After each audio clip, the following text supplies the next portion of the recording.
बड़ा इफेक्टिवली मौसर तरीके से किरदार अदा करता था।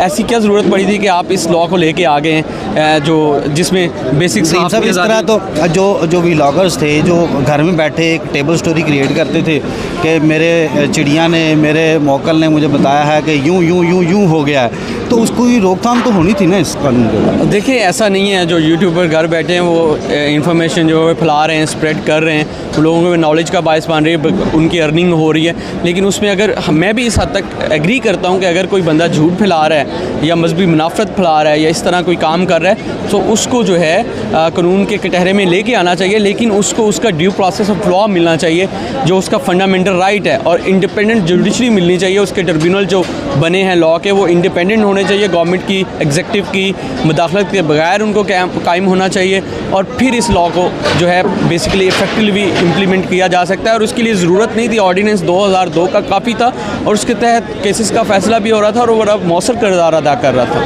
नदीम साहब ये बताइए कि ये कानून किस तरह बुनियादी हुकूक के खिलाफ वर्जी था? देखिए सबसे पहले अगर हम बात करें तो आपको एक बड़ी इसमें सेक्शन 3 मिलेगा जिसमें कहते हैं कि आप डेफामेशन का केस जो है विदाउट प्रूफ भी लेके इनिशिएट कर सकते हैं, उस पर नोटिस हो जाएंगे, फिर प्रिलिमिनरी डिग्री पास हो जाएगी। ठीक है, विदाउट प्रूफ मतलब मैं ये कह दूं कि आज आपने मेरी हद तक आपकी स्टेटमेंट, हाँ आप एक स्टेटमेंट दे दें, उस फैक्ट्स को लिख दें कि मेरे ये हद तक इज़्ज़त हुई है, आपने साथ में जो CPC के असूल हैं या लॉ ऑफ एविडेंस के असूल हैं उनको मद्देनज़र नहीं रखना, बस आपके लिए यही काफ़ी है कि आपकी स्टेटमेंट कह देना काफ़ी है कि अभी मेरी तस्दीक की है नदीम सरवर ने। जी, सबूत आप बाद में इकट्ठे करेंगे लेकिन आपका केस पहले इनिशिएट, यानी जैसे पुलिस करती है सबूत बाद में इकट्ठे करती है जी मुबैना तौर पे, जी मुबैना तौर पे, इसी तरह ये भी जी बिल्कुल इसी तरह। तो अब हुकूमत को नोटिस जारी हुए हैं, क्या वफाकी हुकूमत को भी नोटिस? नहीं, वफाकी चूँकि ये प्रोविंशियल लॉ था तो वफाकी हुकूमत को नहीं बल्कि सूबाई हुकूमत का ही ये केस था और उनको ही नोटिस हुए हैं और कोर्ट ने जो है मीनवाइल जो है पंजाब हुकूमत के वकील ने तो कहा कि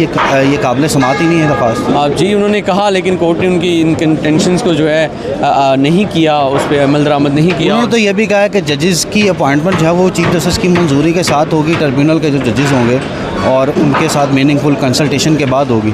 तो उसमें अगर उन्होंने लॉ को ठीक से पढ़ा नहीं, अगर पढ़ा होता तो ये बात नहीं करते। उस पर नीचे ये भी लिखा हुआ है कि चीफ जस्टिस जो नाम रिकमेंड करेगा 3, उसके बाद अगर वो नाम हुकूमत को पसंद ना आए तो वो वापस फिर उनको भेजेगा कि आप दोबारा से नॉमिनेट करें। तो इसके पीछे क्या मकसद रह जाता है, उनकी बात की जो है क्या वर्थ रह जाती, क्या विजडम रह जाती है इस बात की। यहाँ साबित हो गया ना कि गवर्नमेंट जो हाई कोर्ट के चीफ जस्टिस का ओपिनियन है वो बाइंडिंग नहीं है, बल्कि उनको वापस भेजा जा सकता है। और खुर्शीद अनवर भिंडर के केस में ये वाज़ह तौर पर लिखा जा चुका है कि जो गवर्नमेंट की जो चीफ जस्टिस की नॉमिनेशन है उस पर अमल दरामद करना है, आपने उसके ऊपर कोर्ट ऑफ अपील बनकर नहीं बैठना है बल्कि उसको लाजमी हर हाल में शेप देनी है। बहुत शुक्रिया नदीम साहब। राजा रियाज साहब हमारे साथ मौजूद है, इन्होंने ये पटिशन दायर की थी। राजा साहब आप बड़े खुश होंगे, आपको तो रिलीफ? बिल्कुल खुश हैं जी। रिलीफ तो अभी आर्जी मिला है और इंशाल्लाह ताला ये कानून जो है ये आइन के ख़िलाफ़ है और हम इसके लिए कोर्ट में आए और इंशाल्लाह ताला ये कोर्ट से मुस्तरद होगा और ये नल एंड वाइड होगा, क्योंकि हम समझते हैं कि हक़ इज़्ज़त के जो ऑलरेडी 2 कानून हैं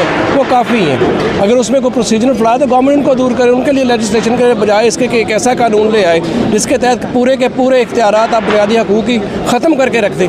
आप जैसे आपने इस कानून में ये कहा है, जैसे कि हमारे वकील साहब ने वहाँ पर प्लीड किया कि आप किसी बंदे के ख़िलाफ़ आपने एक केस कर दिया, अब उस बंदे की उसकी फ़ाइनल जजमेंट नहीं आई, इनिशियल सतह पर उसको जुर्माना हो जाए। अगर वो जुर्माना जमा कराएगा 30 लाख से लेकर 3 करोड़ तक होगा और वो जमा कराएगा और वो जुर्माना जो है वो जमा कराने के बाद उसको राइट ऑफ अपील जो है मिलेगा। असेंबली में तो आपकी बात नहीं सुनी गई, चलें कोर्ट में सुनी गई। उसमें ये है कि गवर्नमेंट ने हमारे साथ धोखा किया है। लाहौर प्रेस क्लब के एक मुश्तरका प्लेटफार्म से हम सारे लोग, सारी तंजीमें, PFUJ, APNS, CPNE, PBA और प्रेस क्लब सारे हम इकट्ठे होकर गए थे और हमारी इनके साथ कुछ 4 घंटे मीटिंग हुई थी जिसके अंदर जनाब एडवोकेट जनरल भी तशरीफ़ फरमा थे और लॉ मिनिस्टर कह रहा हूँ, इंफॉर्मेशन मिनिस्टर भी बैठी हुई थी, स्पीकर साहब उसको चेयर कर रहे थे।